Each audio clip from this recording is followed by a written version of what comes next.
Bonsoir à tous, bienvenue dans Point de vue, l'émission de débat et d'opinion de Figaro Live. Je vous propose de découvrir tout de suite les 4 thèmes que nous allons aborder ce soir. Nous reviendrons pour commencer sur la catastrophe de Millas, cette collusion entre un TER et un bus scolaire. Le bilan fait état pour l'instant de 5 morts. Le gouvernement a-t-il l'attitude qui convient dans cette catastrophe? Pourrait-il faire plus? Nous en débattrons. Nous parlerons aussi des migrants. L'Europe est plus que jamais divisée sur ce sujet entre, d'un côté, pour faire court, Berlin, Bruxelles et Paris, qui sont pour imposer des quotas de réfugiés à tous les pays d'Europe, et de l'autre côté, les pays d'Europe de l'Est qui n'en veulent pas. Ont-ils raison? Ont-ils tort? Nous en parlerons. Nous parlerons aussi d'Édouard Philippe, le Premier ministre, qui, sans faire beaucoup de bruit, trace son sillon et se fait de plus en plus remarquer des Français. Irait-il jusqu'à faire de l'ombre à Emmanuel Macron? Nous en parlerons. Et puis, parlerons de ce qui fut un couple mythique de la vie politique française, François Hollande et Ségolène Royal. On les croyait en retrait de la vie publique, et bien pas du tout. Ils sont là et ils n'ont pas l'intention de prendre leur retraite. En tout cas, c'est ce qu'ils ont déclaré récemment sur diverses antennes. Pour parler de ces 4 sujets, j'ai le plaisir d'accueillir ce soir Véronique Reissoul. Bonsoir. Bonsoir. Vous êtes directrice générale de Dentsu Consulting, observatrice sévère mais juste des réseaux sociaux. Bonsoir Guillaume Bigot. Bonsoir. On est très heureux de vous recevoir dans cette émission. Vous êtes directeur général de l'IPAC Business School.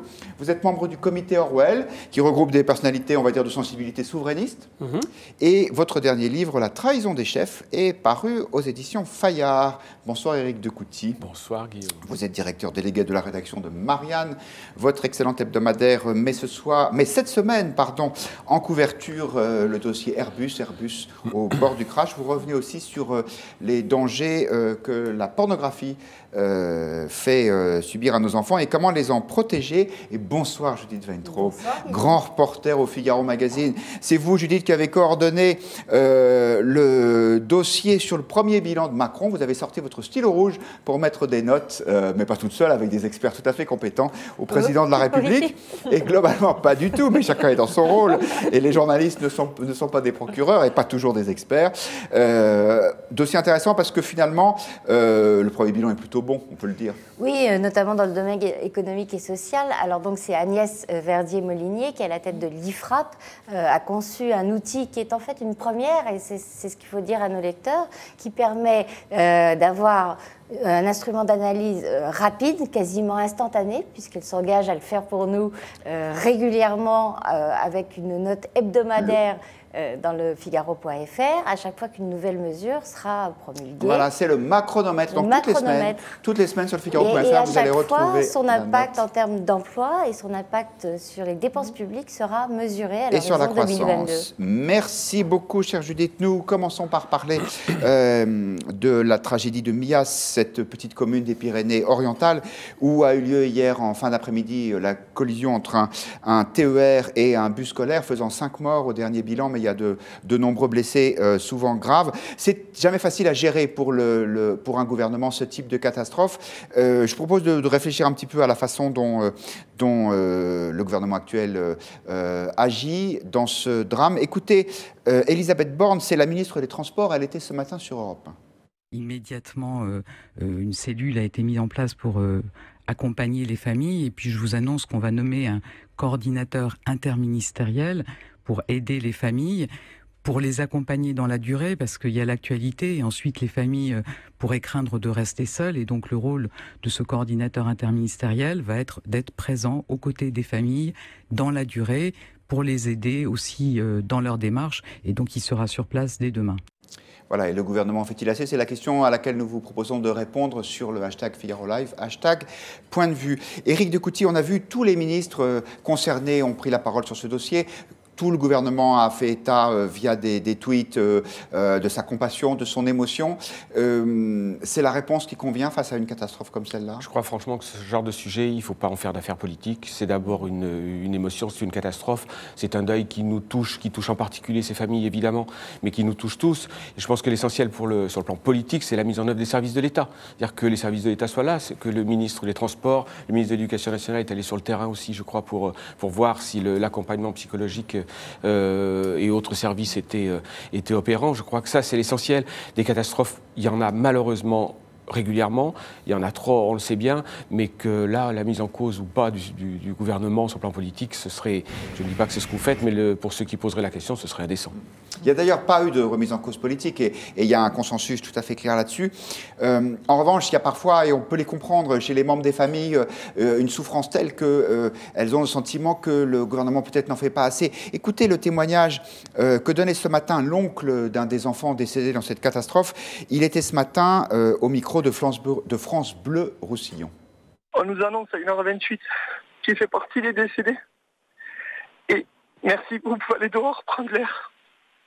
C'est ça une cellule psychologique. Personne vous a accompagné hier après l'annonce du décès? Non, rien de rien. J'ai pas besoin de piloguer pendant 10 minutes à votre antenne, rien. Il n'y a pas d'autre mot que rien. C'est juste annoncé de but en blanc, comme à la télé, comme dans un film. En fait, la difficulté, Judith Weintraub, quand on entend ce témoignage assez bouleversant, c'est que le gouvernement ferait-il le maximum? Il ne peut jamais, évidemment, compenser la douleur intenable des familles. Bien sûr, là on est à chaud et le hasard a fait en plus qu'il y avait un séminaire qui a permis à Cahors, qui était pas très loin, qui a permis à Édouard Philippe de se rendre immédiatement sur place. Son émotion sincère était très perceptible quand il a expliqué que malheureusement l'identification allait prendre un petit peu de temps étant donné les ravages causés par le choc. C'est vraiment, effectivement, pas du tout un sujet qui se prête à polémique. On verra dans la durée. Vous vous rappelez tous la catastrophe de Brétigny-sur-Orge en 2013, une éclisse qui avait explosé. Il y avait eu 7 morts, des centaines de blessés. C'est pas mal de temps après que les familles ont retrouvé un peu de la sérénité nécessaire pour formuler des critiques qui se sont avérées, pour certaines d'entre elles, parfaitement fondées sur l'état des voies notamment. Et d'ailleurs, la SNCF avait promis d'en tirer des conséquences et des grands travaux avaient été lancés. Là, on est à chaud, on est dans la douleur, on est dans le drame. Je ne crois vraiment pas qu'on doit en rajouter d'une façon ou d'une autre. D'ailleurs, vous êtes une majorité, 56%, à voter, à considérer que le gouvernement en faisait assez.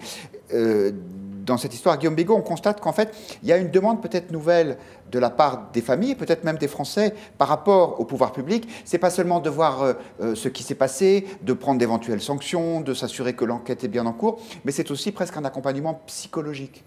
C'est complètement ça, c'est-à-dire qu'on est dans la politique du care, l'État. Le care, prendre soin en anglais. Exactement. L'État, jusque dans les années 80, 90, c'est un État. Puis il abandonne ses pouvoirs économiques au marché, donc il devient un État régalien et purement régalien. Et puis on est dans une troisième séquence maintenant. C'est un État compassionnel, c'est un État palliatif, c'est une mise en abîme extraordinaire. Loin de moi l'idée de vouloir polémiquer sur ce sujet qui est tragédie, mais la tragédie individuelle n'est pas le sujet d'un gouvernement. Gouverner, c'est s'inscrire dans la durée. Là, c'est l'immédiateté. Gouverner, c'est voir à long terme. Là, on est vraiment complètement dans le court terme. Et gouverner, c'est la raison, c'est pas l'émotion. Et enfin, gouverner, c'est ce qui est commun.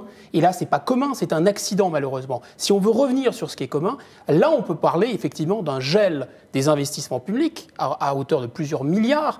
Et on peut parler de la politique de la SNCF qui est sous le pilotage de ce gouvernement.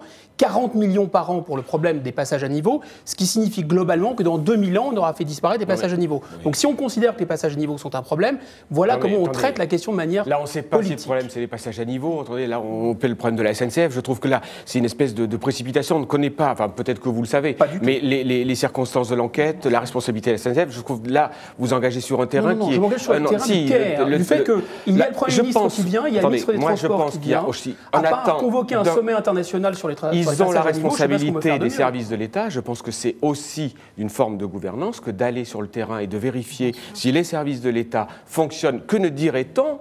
Et en fait, ce serait quelle responsabilité s'ils ne se préoccupaient pas de la mise en œuvre dans cette tragédie des services de l'État. Donc je pense que ça fait partie, pas seulement sur le plan compassionnel, mais aussi de voir si l'État fonctionne bien dans l'accompagnement des victimes, de l'entourage, et de savoir si l'État fonctionne. Je pense que ça, c'est une mauvaise polémique que vous cherchez à faire. Et puis d'ailleurs, c'est pas vous dites du care, du compassionnel, le mot est un peu péjoratif. On se rappelle que Jean-François Mattei, lorsqu'il était ministre de la Santé, avait très chèrement payé de sa place le fait d'avoir montré une indifférence en chemisette. C'était pendant la canicule, aux morts de la canicule. De l'été 2000. Là, on est quand même dans ça fait des décennies que les Français ont, dans l'ensemble, l'intérêt que l'impression que les politiques ne s'intéressent pas à eux et ne s'intéressent pas à leur vie quotidienne. Si dans des circonstances pareilles, vous dites c'est pas mon boulot, alors là, vraiment, vous les perdez complètement et à juste titre. Alors il y a des questions. Les investissements de la SNCF, on n'en sait rien. Voilà, de nos internautes. On n'en sait rien. Le travail d'un gouvernement, c'est s'intéresser aux accidents avant qu'ils arrivent, simplement. L'un n'exclut pas l'autre. Vous le savez, c'est pas la peine de faire des villes. Vous connaissez la cause de l'accident. Et là, vous nous le Ils dites, mais si étaient vous ne à connaissez côté. pas la cause de l'accident, c'est difficile de dire que c'est la responsabilité de la SNCF. Alors Nassim nous pose la question, la SNCF porte-t-elle une part de responsabilité, Non, notamment non, sur c'est les rien. barrières Non, c'est qui rien. ne se sont pas levées? Ça, pour l'instant, on ne le sait pas. Christian nous dit, les chauffeurs de bus scolaires sont-ils dignes de confiance? Ça non plus, en l'occurrence, on ne sait pas. Certains, oui, Véronique d'autres non. Reissoult, est-ce que les Français, sur les réseaux sociaux, sont sensibles à cette implication gouvernementale ou est-ce qu'ils sont indifférents? Non, ils ne sont pas indifférents. Forcément, déjà, c'est un sujet empreint d'émotion, donc vous imaginez bien qu'il y a eu énormément de messages.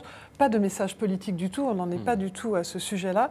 Pas non plus de messages polémiques. Évidemment, après, il y a toujours des gens qui se posent des questions et qui lancent des débats plus ou moins étayés. Après, ce qui était intéressant de regarder, c'est que le cas du monsieur dont vous parliez tout à l'heure, l'oncle, c'est qu'en fait, il y a des tas de gens qui sont touchés de façon plus ou moins directe et qui cherchent des informations, des renseignements. Et c'était intéressant de voir que parmi les services de l'État, il y a des numéros où on peut appeler, on ne les a pas forcément naturellement. Enfin, les réseaux sociaux ne sont pas qu'un lieu pour déverser des émotions, c'est aussi un lieu pour trouver des renseignements, des informations concrètes et éviter de partir dans des choses qui sont un peu déraisonnables par moment. Guillaume qu'il puisse y avoir deux phases, peut-être chez les pouvoirs publics. Dans un premier temps, l'émotion, parce qu'ils n'ont pas d'autres réponses, et peut-être ensuite, dans un deuxième temps, ce travail de fond. Est-ce qu'on est prêt à investir pour supprimer les passages à niveau en mettant des tunnels ou des ponts? Est-ce qu'il pourrait y avoir un séquençage de l'action publique ou, à votre avis, non, il ne doit y avoir que la deuxième partie? C'est pas tout à fait mon point. Mon point était que,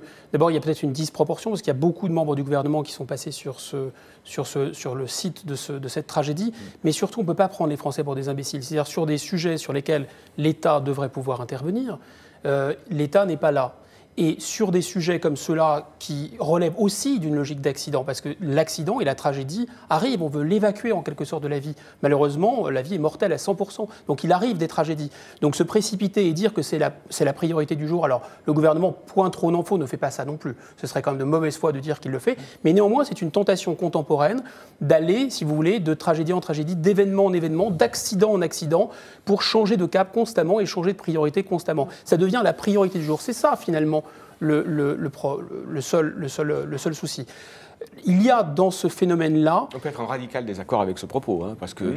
on est là pour ça. C'est du débat, oui. On est là pour ça. Je ne vois pas la précipitation. En fait, je ne comprends pas trop ce que vous voulez dire. L'État en fait trop, le gouvernement en fait trop, logique de communication. Je pense qu'il y a la dimension compassionnelle et d'accompagnement, me semble aussi de la politique, d'une bonne politique. Quel est le procès? Oublions les chapelles et les intérêts, on n'est plus dans une idéologie de droite, de gauche, de souverainisme.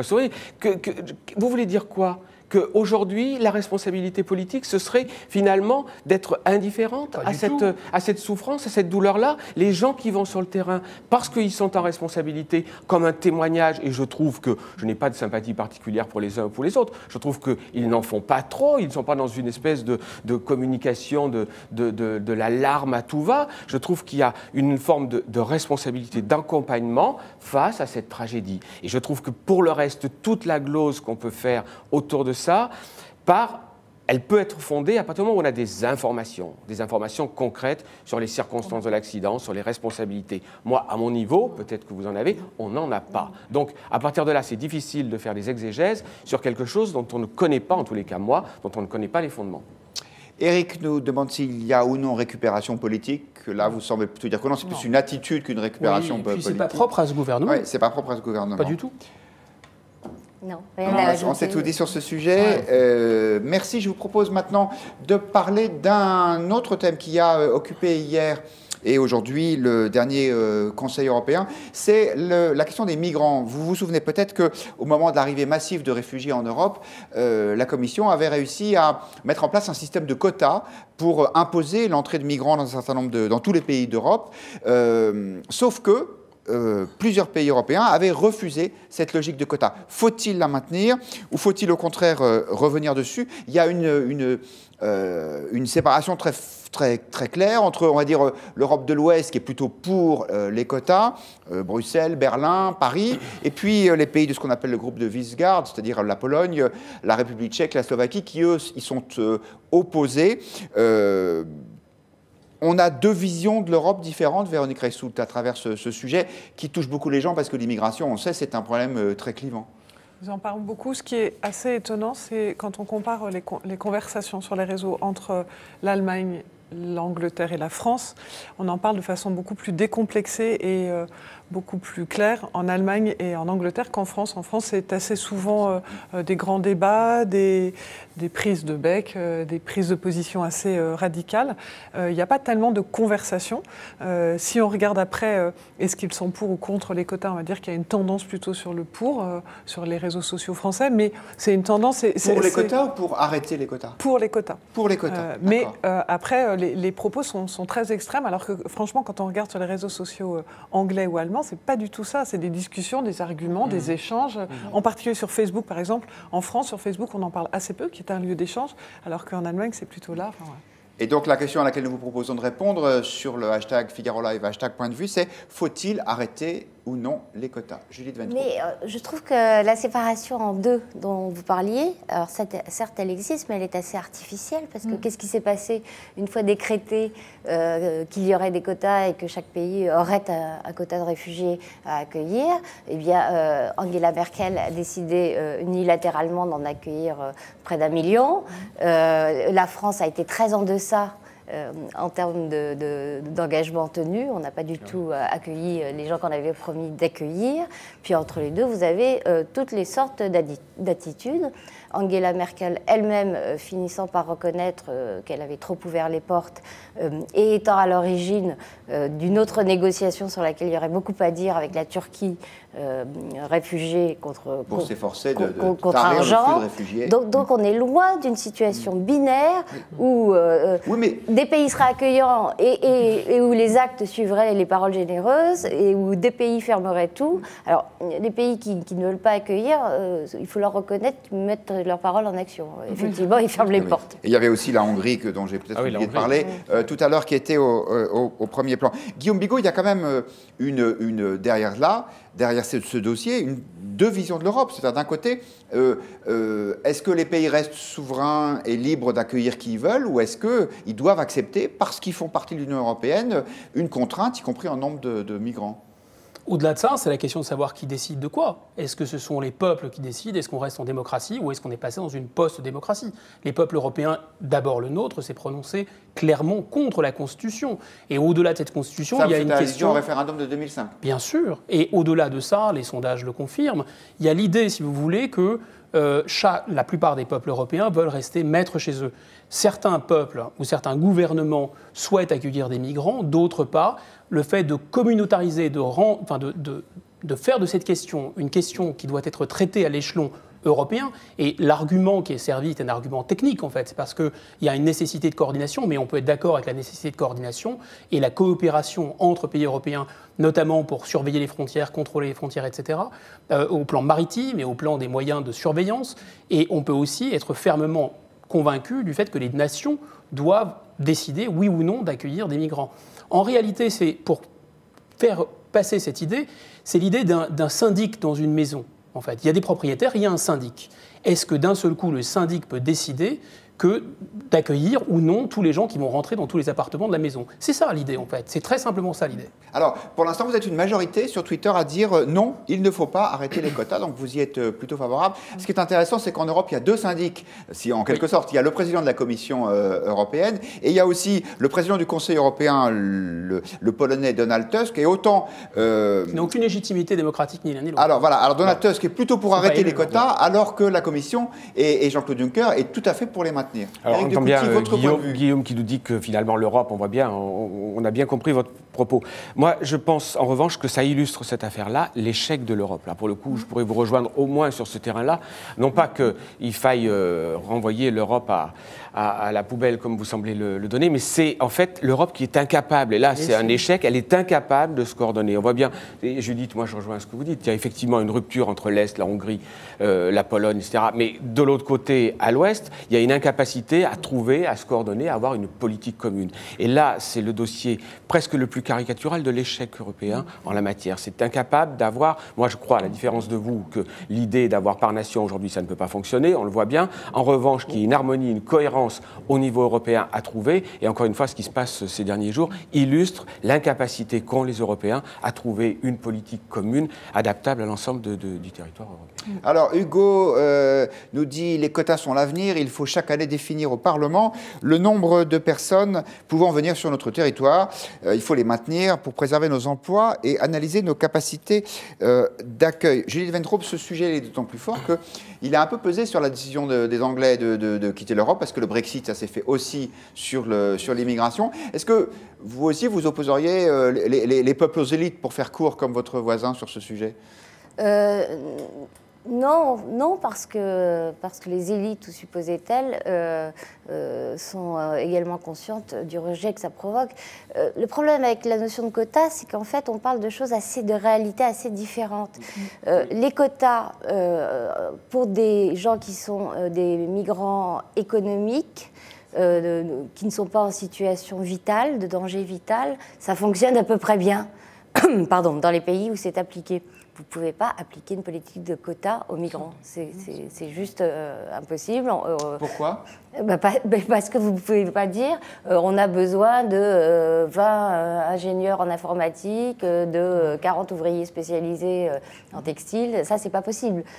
Par définition, les migrants qui fuient leur pays ne le font pas en regardant d'abord s'il y aurait une offre d'emploi qui correspondrait. Ça veut dire qu'il faut accueillir tous ceux qui viennent ? Non, pas du tout. Ça veut dire qu'il faut faire ce que Nicolas Sarkozy en son temps avait proposé et qui avait été raillé et qu'Emmanuel Macron propose à son tour, mettre des hotspots au plus près des conflits, au plus près des zones dévastées, et faire là-bas l'identification de chaque réfugié, d'examiner là-bas, sur place, la demande, et ensuite de définir un niveau supportable, soutenable d'accueil des immigrés par pays. Ce qui est clair, c'est qu'on voit bien... Les uns et les autres s'organisent, proposent des tas de solutions de ce type-là. C'est plutôt, paradoxalement, les citoyens et la société civile qui s'est emparée de ce sujet, parce que les politiques sont dans des discussions qu'on évoquait. Et comme, bien souvent, ne voyant pas de solution et voyant eux-mêmes arriver les migrants, ils n'imaginent pas de ne rien faire. Donc certains se mettent d'ailleurs hors la loi. Mais ils s'organisent, et sur les réseaux, on voit bien qu'il y a des discussions, il y a des lieux, on se donne des rendez-vous, on essaye d'expliquer. Et puis, on propose des solutions très concrètes qui rejoignent ces histoires de hotspots très, très précis, avec des consignes très précises des ONG. Moi, je voudrais ajouter que j'ai un problème avec le mot « migrant ». Parce que ça, c'est un grand sac fourre-tout, et je vous rejoins, hein, c'est un gros problème. En fait, il y a des politiques il y a des émigrés et des immigrés. Là, on a fait disparaître... Le vocabulaire est intéressant, on ne parle plus d'étrangers, par exemple, on parle de l'international. On ne parle plus d'immigration ou d'émigration, avec des directions et des sens. On parle de migrants, de migration, comme si c'était un phénomène... Vous voyez, comme le réchauffement climatique, on n'y peut rien, quoi. C'est ça l'idée.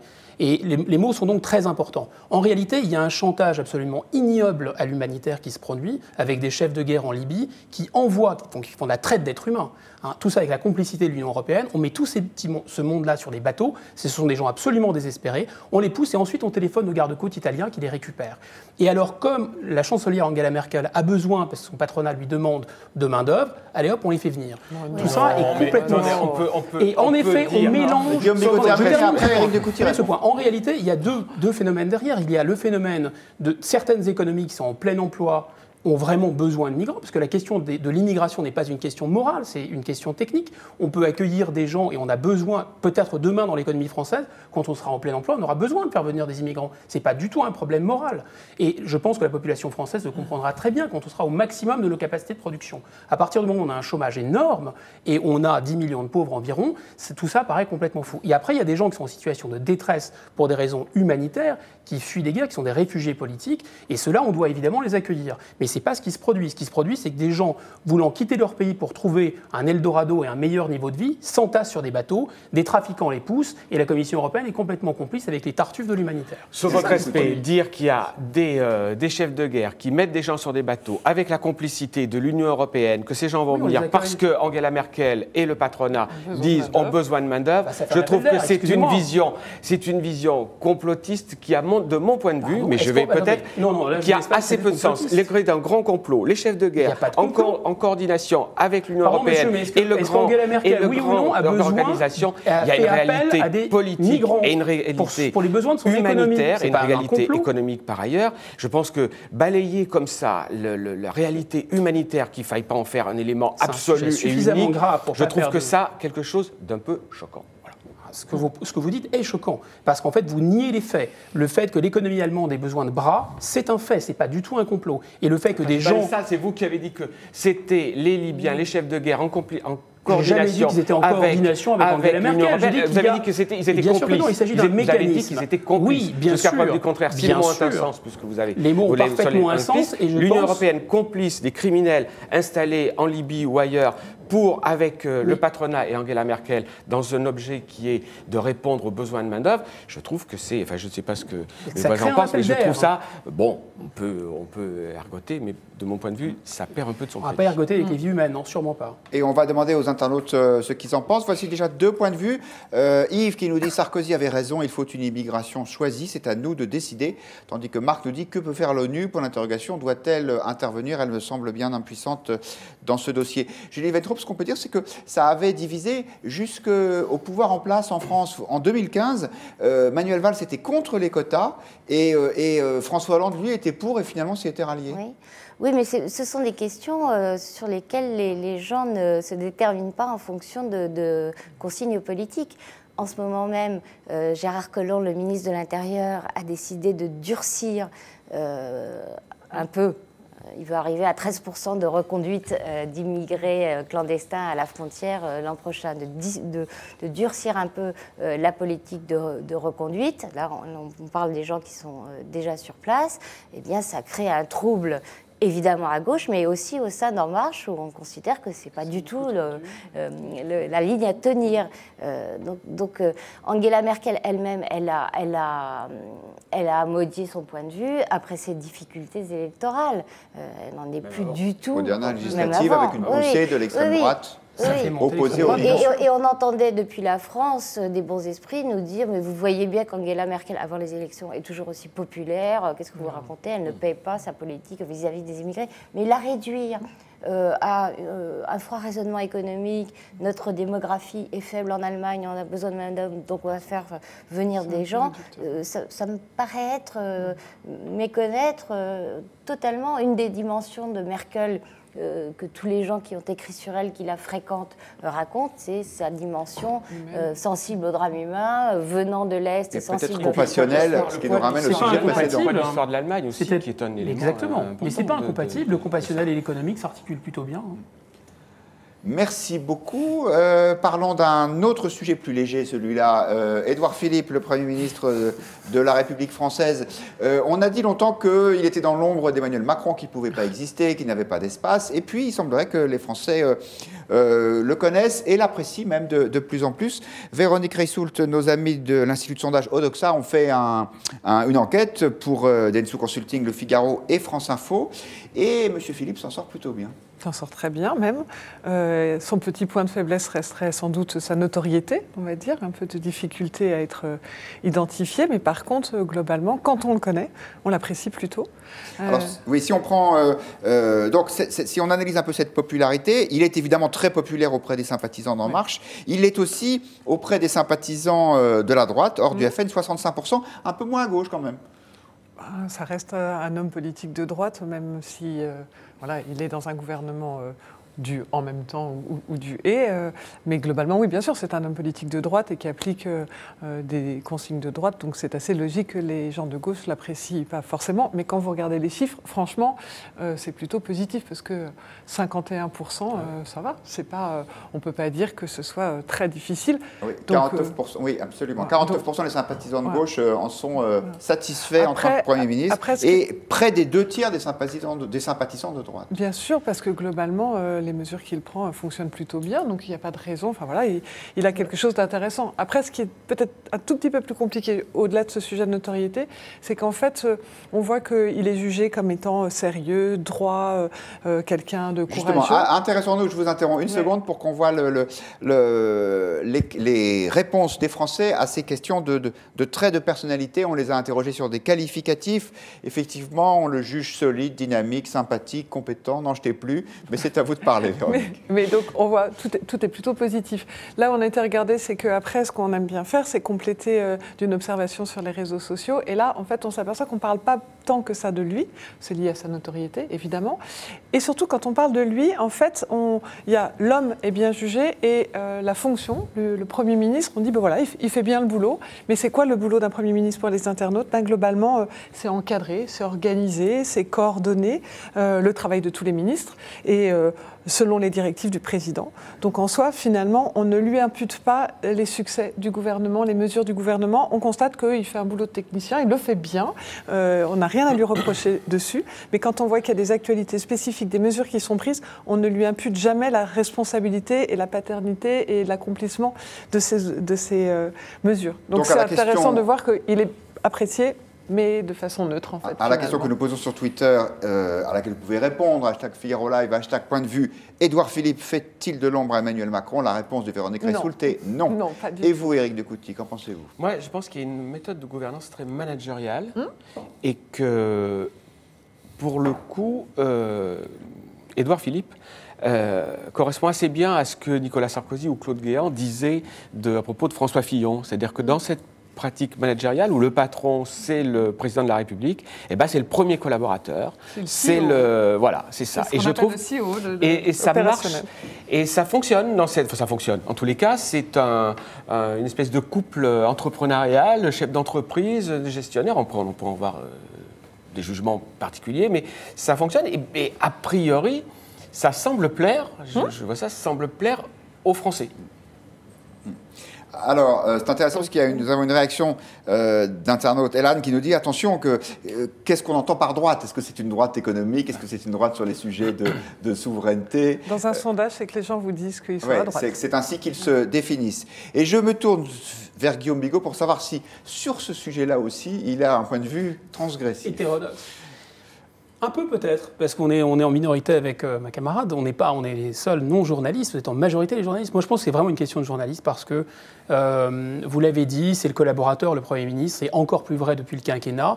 En fait, depuis l'élection du Président de la République au suffrage universel, le Premier ministre est au maximum infusible, reste infusible dans le cadre du quinquennat, mais fusible plus quinquennat, ou plutôt élection au suffrage universel plus quinquennat égale fusible plus collaborateur. Et je rejoins complètement cette analyse, c'est un collaborateur. Et un Premier ministre dont la cote de popularité monterait trop pour un président déclinant, à mon avis, il se ferait dégager séance tenante. Donc c'est un non-sujet, c'est une question de journaliste un peu. Eh bien, donc nous allons la poser à Judith Vintraud, qui est journaliste et fière de l'être. Exact, et contente de l'être en tout cas.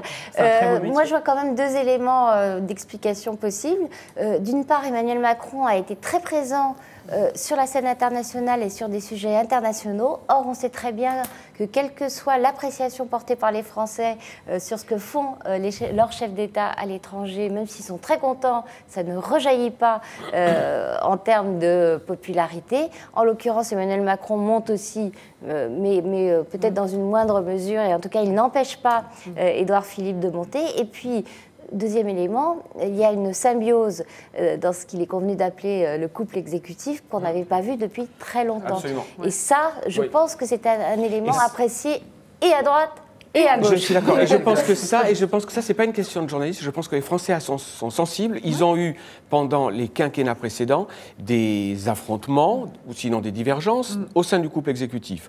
On le sait à l'époque de Sarkozy et Fillon, on l'a vu à l'époque de François Hollande et Manuel Valls, et je pense que ça a procédé, ça a participé, en tous les cas, à la dégradation de l'image de l'exécutif. Et je pense que là, et je pense que ça préoccupe les Français, donc je pense que c'est pas seulement une question de journaliste, que ce couple, là je vous rejoins, après on peut en penser chacun ce qu'on veut, mais que ça fonctionne, il y a une répartition des rôles. On a dit au début qu'au contraire de votre question, c'était le président de la République qui allait phagocyter totalement le Premier ministre. Il y a une répartition à l'international, on voit que leurs rôles sont là, et je pense que, en tous les cas là, les Français voient un couple exécutif convoué aux gémonies, ou en tous les cas à laquelle on prédisait des tiraillements, qui fonctionne, et je pense que ça participe aussi de la bienveillance dont font preuve pour l'instant les Français à l'égard de ce couple exécutif. Il n'y a pas ces fameuses petites phrases en particulier qui c'est vrai, il y a une homogénéité, c'est tout à fait juste, et votre nuance, c'est la nuance que vous avez introduite intérieure et internationale, est tout à fait exacte.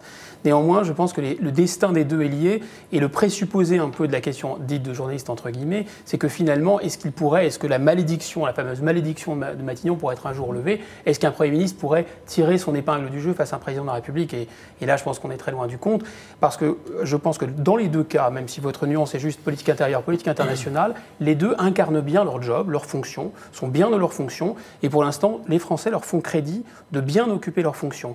Et cette politique, c'est celle qu'ils ont prévue, ils l'appliquent, ça aussi les Français leur sont gré. Maintenant, ils seront jugés et l'un et l'autre sur les résultats de cette politique. Et je ne pense pas que leur destin puisse être séparé. Alors l'honnêteté m'oblige à dire que Myriam est d'accord avec Guillaume Bigot en disant oui, ça c'est une question de journaliste, mais c'est pas grave, nous l'assumons. Regardez cette image qui était hier, quelques heures avant que soit connue la tragédie de Millas. Le Premier ministre est à Cahors, donc on a décentralisé sur place le gouvernement. Il y a une image qui est peut-être celle qui est prise par Paris quand elle voit la province française. Alors à gauche c'est un jardin à la française et à droite il y a des vaches, une espèce de France de oui. Est-ce que vous trouvez qu'il sait parler comme il faut au pays, ce Premier ministre Édouard Philippe? Il comble une lacune béante d'Emmanuel Macron, qui n'a jamais été élu, a fortiori qui ne s'est jamais occupé d'une mairie, d'une ville, qu'on dit loin des territoires et qui a eu des contacts assez rugueux avec les élus locaux, d'autant plus qu'il ne leur a annoncé grosso modo que des mauvaises nouvelles. Édouard Philippe, lui, était maire du Havre, c'est un élu, c'est pas un élu parisien en plus, même si Emmanuel Macron ne vient pas de Paris à l'origine, il semblerait que le gouvernement s'oriente vers une forme de dialogue avec les collectivités territoriales. Donc le personnage est le bon et le texte s'améliore. Là aussi, il y a une répartition des rôles et une complémentarité. Je résume brièvement, il y en a un qui traite les Français de fainéants et l'autre qui leur dit je vais vous apporter la 4G partout avec l'argent public. Évidemment, il est plus populaire, non? Ou peut-être que je vais un peu vite dans le résumé. C'est un résumé, quoi. C'est un résumé journaliste. C'est très journaliste. Bon, et ben je l'assume comme tel. Parlons, nous en félicitons. Parlons, si vous le voulez bien, de François Hollande et Ségolène Royal. On les croyait l'un comme l'autre un peu en retrait de la vie politique. Eh bien, pas du tout. Et de toute évidence, ils ne sont pas partis à la retraite. L'ancien président de la République s'est expliqué longuement pendant 2 heures sur RTL hier sur ses ambitions, son rôle dans la vie publique. Et le moins qu'on puisse dire est qu'il n'a pas l'intention de se retirer et écouter ce bref extrait de l'émission d'RTL. Si je fais des observations lorsque l'on m'interroge, et d'ailleurs assez peu, c'est simplement parce que j'estime que sur un sujet ou sur un autre, je peux apporter un éclairage ou une contribution. On me retrouvera avant 2022 pour votre livre, pour déterminer toujours les choix qui me paraîtront les meilleurs, et avec le grand respect que j'accorde au président de la République et à sa politique, parce que je considère que la France doit réussir. On dit que François Hollande est très drôle. En tout cas, il a provoqué l'hilarité sur ce plateau avec sa remarque. Je fais très peu de commentaires. Eric, on m'interroge à tout. Ah, on m'interroge. On m'interroge assez trop. Il est disponible. Eric Zekouti. On l'interroge pas assez, le monsieur Hollande. Et plus sérieusement, je pense que ça traduit une réalité, c'est qu'il a envie de participer. Ben oui. Il a envie, il en meurt d'envie. Je pourrais presque vous raconter une anecdote privée. Il croise l'autre jour un ami dans un cadre privé, enfin un ami à moi, qui dans le cadre d'un logement, il parle de sa chienne et il ne peut pas s'empêcher de faire une sortie. L'autre lui dit, votre chienne, elle est énervée. Et il lui dit, oh, vous savez, moins que celle de Macron. Et je pense qu'il a, au fond de lui, il est hanté par cette défaite. Je pense qu'il veut tout sauf se mettre en retraite de la politique. Il a envie de participer au débat et je pense qu'il a encore des choses à dire. Il faut lui donner un rôle, c'est indispensable. Ségolène Royal peut-être a un pôle, c'est l'Antarctique ou l'Arctique, je ne sais plus, il faut lui donner l'autre pôle. On va en parler après Ah oui. On ne va pas décréter que ces gens-là, parce qu'ils ont été battus, ceux-là un autre, n'ont plus le droit ou la légitimité pour participer au débat public. Ils ont bon, autant que nous, et qui participent ou pas. Enfin, pardon, je ne vous répondrai pas. Vous pourriez... Éric, dès lors qu'on n'est pas élu, qu'est-ce que c'est la légitimité? C'est bêtement la loi de l'audience. Il va faire 1, 2, 3 interventions comme celle-là. Les médias qui l'ont invité vont voir si ça fonctionne. Puis si ça ne fonctionne pas, il n'aura pas de droit à commenter l'actualité. L'audience sur les réseaux sociaux, c'est la visibilité de messages. Comment vous dire, monsieur Hollande? Vous n'êtes pas élu, vous n'avez aucune légitimité. On n'en parle pas beaucoup. Alors, il y a des choses intéressantes. Ouais. Et qui après non, on n'en parle pas beaucoup et quand on en parle, c'est toujours dans une logique de Hollande bashing.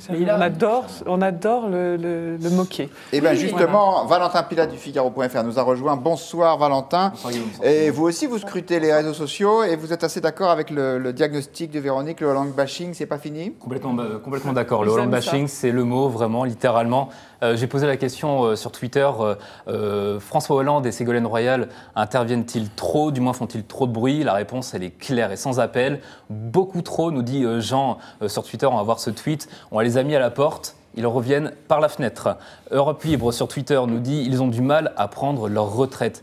C'est ce que demande Joël, d'ailleurs, cet internaute sur le Figaro.fr. Retraite et silence, voilà ce que monsieur, en l'occurrence François Hollande, devrait faire après 5 ans de désastre pour les Français. Ils n'y vont pas de main morte, vraiment, quand on pose la question. Cet autre internaute du Figaro.fr nous dit « Qui peut encore accorder le moindre intérêt à la parole de ce monsieur ?» Comme d'habitude, il enchaîne les lapalissades et tente en vain de justifier son action pendant 5 ans.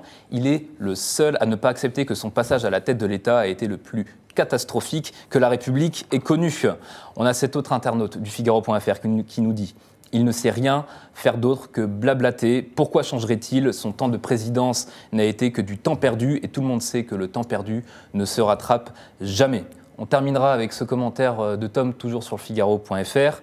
Libre à lui de s'exprimer en toute liberté, mais François Hollande a été tellement mauvais que ses états d'âme et recommandations qu'il met entre guillemets n'ont aucune importance aujourd'hui. Un mot, le Hollande bashing, sans appel.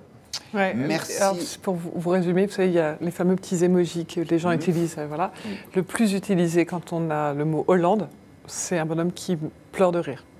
Voilà. Guillaume Bigot, on a l'impression que les Français en veulent encore à François Hollande. Alors, il ne faut peut-être pas généraliser, c'est peut-être les plus éruptifs qui répondent aux questions sur les réseaux sociaux, mais comme si ils lui en voulaient de ne pas avoir été le président qu'ils attendaient.